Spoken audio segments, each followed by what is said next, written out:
Hi, my name is Laura, and today we're going to be going over bench setup for competition. The purpose of your setup is to help increase your leg drive and your arch, which is going to help in turn with maximum stability for bench pressing, as well as being able to push the most amount of weight. So a couple things to do before you obviously start bench pressing is make sure you have the correct rack heights, which we'll go over what that should look like in a second. Typically how I like to coach bench setup. You're going to be, on the bench. You're going to lay back under the bar. And then from here, anywhere from between your eyes and your nose is going to be fine to be under the bar. You're going to get up as high as you can onto your traps. So to do that, I like to have my feet on the bench, and I will bridge my hips up and place the top of my shoulders, kind of where you'd put a high bar squat, onto the bench. From there, I use my feet to push myself towards my head. This will help depress my shoulder blades and lengthen out my neck.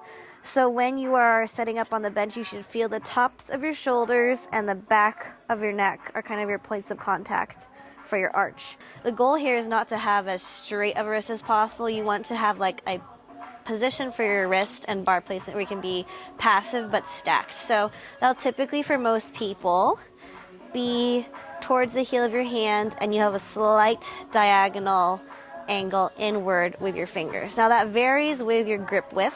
I have a relatively wider grip width with the power ring between my pinky and my ring finger.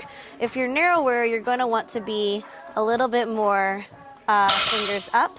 But for the most part, I find people, especially for competition, need to be a little wider so that their elbows end up right below their wrists when the bar is on their chest. That's going to just help them keep a nice stacked position. So from here, you're keeping that tension that way, pulling your shoulders down. So if your bench is slippery, you're going to have trouble with this. So make sure you have something grippy, like a yoga mat or a baking sheet. Push your palms into the bench, and then we're going to get our leg drive. So feet will go on the ground. So from here, when your feet go on the ground, you can automatically feel how that pops your chest up. I coach to push away with the feet. So notice how when I push away, that drives me even further up the bench. It pops my rib cage up, my sternum up, and I'm driving my feet into the toes of my shoes. So you're going to hold that leg drive, hold that tension horizontally as you unrack, and then hold that tension horizontally as your butt's placed on the bench. So right here you can see I'm holding a ton of tension in my quads. I'm driving my shoulders into the bench. I'm not just pushing straight down. I'm pushing into my toes, trying to drive the floor away. And that'll help you with your stability and just get a better pop off your chest when you're going for your reps. Okay, so common mistake I see when setting up for leg drive is not holding the constant tension in the quads and pushing away. So here I am, butt on the bench, holding my tension.